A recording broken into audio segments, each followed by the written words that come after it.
everyone! Welcome back again to my channel. So for today's vlog, grabe, magugulat kayo dito sa sasabihin ni Kalingap Edo. Kahit ako nagulat, sobrang nagulat mga Kalingap at sobrang natuwa po.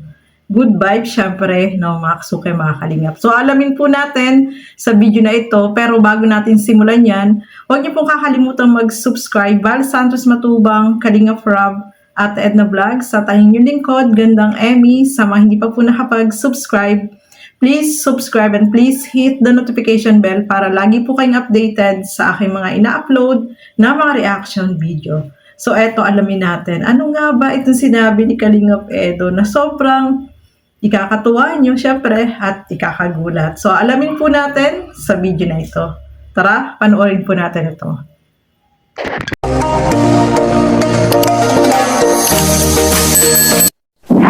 Tay, kamusta po? Kamusta po? Dito muna po tayo, pahinga muna tayo. Kamusta po? Dito po kayo, baka tayo maligis. Usap-usap muna po tayo. Aalala kita. Ang ganda ko, ano? Ha? Ang ganda ko. Ang ganda mo po. Ano pangalan niyo nga po? Felipe Grande. Ha? Ayun, si Felipe Grande, no? Opo. Nakita dati. Nung nakamotor ako, nabigyan na kita dati ng grocery. Kung naaalala mo pa ako. Kalingap Edo ako. Nakamotor ako dating black. Ano, tay? Nasaan ang asawa mo? Wala pa po dito. Nasa malayong lugar. Nasa Amerika. Ay, nasa Amerika po kailan siya. Joke lang, nasa Mercedes. Pasalong-salong. Joke lang. Si ano po? Grabe mga kasukay mga Kalingap. Ayan nga po, nakita ni Kalingap Edo itong si Tatay Felipe at ayan nga, tinawag po niya. At dito ako nagulat sa tanong ni Tatay, nasaan daw ang asawa ni Kalingap Edo? At syempre, natuwa din po ako mga Kalingap dito sa kanyang sagot, no? Sabi niya ay nasa Mercedes. Nasa masalong-salong itong kanyang asawa. O, di ba? Sabay, joke, biro lang. Nakakatuwa naman po, no, mga kasukay, mga Kalingap. Uy, Kalingap Edo, ah.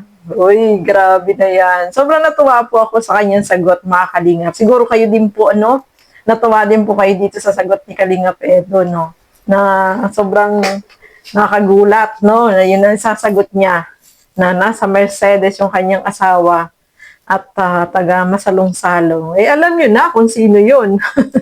Diba, mga Kalingap? Sobrang nakakatuwa po at sobrang nakakatuwa din po itong si Tatay kasi mabiro din siya at eto nga, dati na pala itong natulungan ni Kalingap Edo. So, ituloy pa po natin. Ano nyo? Asawa niyo po nasaan? Kayo? Ay, patay na. Ayaw nga pala. Hindi ka. Ha? So, tay, saan po kayo pupunta ngayon? Father Lord. Ha? Mother Lord? Ano yun? Lugar yun? Ayan. Bayan? Tay, ano po mga ano nito? Bakit may mga ano kayo dito? May patalim pa kayo, may sundang kayo, magagamas kayo, mananaga? Grabe po yan. Bawal. Bawal managa. Bawal managa, bakit? Barkulin. Ha? Barkulin ang kulit. Bartolina. Pulis. Ang bira. Well, si Tatay Felipe Grande. Ito po pala yung si Tatay na pupunta na nabibisita, ay nakikita dito sa daan pero hindi ko siya nai-stapan kasi hindi ko alam ang bahay niya po. Bahay ko natin. Mother. So, si Tatay Felipe Grande. Tay, itong mga gamit mo ba kung ano yan? Oh, may pera ka, may pang lighter. Oh, saan mo to gagamitin tong yung lighter? Mag-UC ka? Mag-UC ka lang yata ay. Ay siya. Bawasan mo po ang ubay na hinihingi po pati ang bayag ko ay. Bawal yan. Malulang ko. Ha? Malulang ko. Ay wag, basta bad po yan. Bawal. Tay, ano po ba may to? May lighter. Wag ka na po mag-UC tay. Masama yan. Baka ka dyan lalong inuubo ka na oh. Ano ako? Teka lang po, mamaya may may bibigay ako sa inyo ha. Konting usapan lang po, Tatay Felipe. Bakit di ka po nagpapayong oh? Mababasa ka. Mamaya na, ha? Sila. Pila na. Kung ano-ano mga gamit mo. Ano ba po talaga tayong trabaho mo? Meron kang ano, pwedeng panggamas to, pwedeng pang carpenter naman to, pwedeng pang hunt ng mga ano, kung ano-ano. Tapos ito, may martilyo ka pa. Saan nyo po gagamitin yan lahat? Sa bahay. Ano ba trabaho nyo po? Naguway. Ano? Nagwawali. Nagwawalis. Una, saan yung walis nyo? Kinuha yung babae. Kinuha. Tapos tingnan mo, meron ka pang buta. Binigyan na lang kong mga piso. Para ka ano po ngayon tayo, magdadanaw. Nagdala nga ang babae. May danawan. Inuubo na kayo po. Uminom na yata. Uminom na kayo ng gamot, di pa? Baka may sakit kayo. Nakiga na po. Ha? Nakiga po. May sakit na puso. May pambihira. Ito. Kilala ka dito ng tao? Kilala ka? Kilala ka dito ng tao? Oo. Kilala? Ay, galing ka. Ha? Galing. So, ito si Tatay Felipe Grande. At ayan po, bigla natin siya nakita ngayon lang ulit. Ano? Marunong ka po tayo sa pera? O sige ha. Ito, halimbawa. Ito ha. O magkano po yung hawak nyo ngayon? Pwedeng benta. Ha? Tandaan. Tapos, magkano lahat yan? Dalawa. Tatlo. Apat. Magkano lahat po? Ito. 150 yan po. Oo. Tapos, saan nang galing yan? Binigyan ng babae. Binigay. Magpapalimos ka lang yata tay. Ano? Ha? So yun mga kasukay, mga kalingap, no? Napakabait ni Kalingap Edo kasi etong si Tatay Felipe ay kanyang dating tinutulungan at ngayon tinulungan niya muli, ano? Sobrang nakakatuwa, medyo may pagkabastos lang itong si Tatay. Parang, ay grabe na yan. Natatawa ako sa kanya habang pinapanood ko po ito mga kasukay, mga kalingap, no?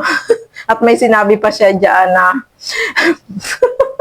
may pagkabastos talaga itong patandang ito.